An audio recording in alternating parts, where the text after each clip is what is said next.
হে পরম পিতা পরমেশ্বর, তোমার ধন্যবাদ করি, প্রশংসা করি, গৌরব করি পিতা। পিতা, প্রতিদিন এই সুন্দর সকাল উপহার দেওয়ার জন্য এবং সারা রাত্রি সুরক্ষিত রাখার জন্য তোমায় ধন্যবাদ করি। আর ধন্যবাদ করি প্রতিটা মুহূর্তে সঙ্গে সঙ্গে থাকার জন্য। পিতা গো, এই প্রতিদিন এই সুন্দর সকালে আমি তোমাকে দিয়ে দিন শুরু করি, কারণ একমাত্র তুমি যে আমাকে সারাদিন সুরক্ষিত রাখতে পারো। পিতা, এই সুন্দর সকালে সুন্দরভাবে দিনটা শুরু করার জন্যই আমি তোমার কাছে এসেছি প্রার্থনার ডালি নিয়ে। পিতা, এই সুন্দর সকালে আমি নিজেকে এবং তোমার যে সকল সন্তানেরা এই প্রার্থনা শ্রবণ করছে সকল তোমার চঞ্চলে জ্ঞাত করলাম। সকলের ভার তুমি নাও, সকলের পাপ ক্ষমা করে তাদের মন পরিবর্তন করে তোমার পথে ফেরাও পিতা। পিতা, আর যে সকল সন্তানেরা তাদের জীবনে খুবই দুঃখিত এবং খুবই দুঃখ কষ্টে জর্জরিত, রোগ ব্যাধি নিয়ে জর্জরিত পিতা, তাদেরকে তোমার পরশে তাদের জীবন সুন্দরতায় ভরিয়ে দাও পিতা। তাদেরকে স্পর্শ করে তাদের জীবনের সকল দুঃখ কষ্ট নিরাময় করো পিতা।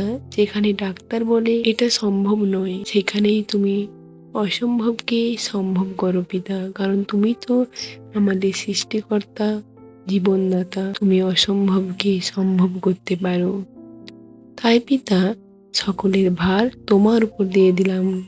সকলকে সম্পূর্ণ সুস্থতা দান করার ভার, যারা সুস্থ হওয়ার জন্য এই প্রার্থনা শ্রবণ করছে, বিশ্বাস করে যে এই প্রার্থনা শ্রবণ করলে আমরা রোগ থেকে সম্পূর্ণভাবে মুক্ত পাবো। আমি জানি পিতা, এই প্রার্থনা শ্রবণ করলে, উত্তর দিলে, এই প্রার্থনা যিশুর নাম হইতে চাইলাম।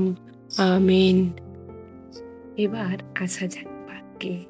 মথি ৮ অধ্যায় ২৩ থেকে ২৬ পদ। পরে যিশু একটা নৌকাতে উঠলেন এবং তার শিষ্যেরা তার সঙ্গে গেলেন। হঠাৎ সাগরে ভীষণ ঝড় উঠল, আর তাতে নৌকার উপর ঢেউ আছড়ে পড়তে লাগলো।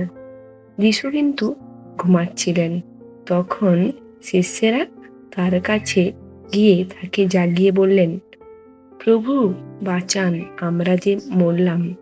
তখন তিনি তাদের বললেন, অল্প বিশ্বাসীরা, কেন তোমরা ভয় পাচ্ছ? এরপরে তিনি উঠে বাতাস ও সাগরকে ধমক দিলেন। তখন সবকিছু খুব শান্ত হয়ে গেল। এতে শিষ্যেরা আশ্চর্য হয়ে বললেন, ইনি কি রকম লোক হে? বাতাস এবং সাগর তার কথা শোনে। আমেন। তাই বলি, হে আমার ভাই বোনেরা, তোমরা ভয় পেও না। আমাদের সঙ্গে সঙ্গে আমাদের পরম পিতা পরমেশ্বর তার একজাত সন্তান আমাদের ঈশ্বর প্রভু যিশুকে সব সময় রেখেছেন। তিনি আমাদের সঙ্গে আছেন। জীবনের সকল ঝড় ঝাপটা তার চঞ্চলে জ্ঞাত করে দাও। তিনি সকল কিছু শান্ত করে দেবেন। আমেন। পিতা, তোমার সন্তানদের জন্য বিশেষ প্রার্থনা রয়েছে। পিতা, প্রথম সন্তান উত্তম দাস, তার ছেলে পেটের যন্ত্রণা হয় পিতা অনেকদিন ধরে। সে বিশ্বাস করে তোমার কাছে প্রার্থনা করলে সে সুস্থতা দান পাবে পিতা। পিতা গো, তার ছেলেকে স্পর্শ করে পেটের যন্ত্রণা সম্পূর্ণ নিরাময় তুমি করো পিতা। সেই ভার তোমার উপর তুলে দিলাম। আর পিতা, তোমার দ্বিতীয় সন্তান সুমিত্রা সিট পিতা, তার ছোট ছেলে চলাফেরা করতে পারে না পিতা। তোমার পাদে তাকে দাঁড় করাও পিতা। সে যেমন আর 5টা স্বাভাবিক বাচ্চাদের মতো চলাফেরা করতে পারে পিতা। তোমার কার্য করতে পারে পিতা। এক স্থান থেকে অন্য স্থানে স্বাভাবিক ভাবে যেতে আসতে পারে পিতা। তাকে তুমি তোমার পরে সেই সম্পূর্ণ সুস্থতা দান করো পিতা। সেই ভার তোমার উপর তুলে দিলাম পিতা। আর পিতা, আমার তৃতীয় সন্তান প্রদীপ মাহাতো পিতা। পিতা গো, তার 2টো কিডনি নষ্ট পিতা। তাকে স্পর্শ করে তার স্বাভাবিক কিডনি ফিরে দাও পিতা। তুমি অসম্ভবকে সম্ভব করতে পারো পিতা।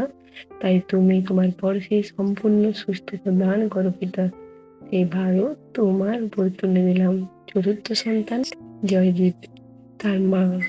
পিতা গো, তাদের প্রয়োজন একটা কাজ, এনাকে একটা জব পাইয়ে দাও পিতা। এই ভারে তোমার উপর তুলে দিলাম। আমি জানি পিতা, প্রার্থনায় যা যা বললাম সকল কিছু শ্রবণ করলে, উত্তর দিলে। এই প্রার্থনা যিশু নাম হইতে চাইলাম। আমেন।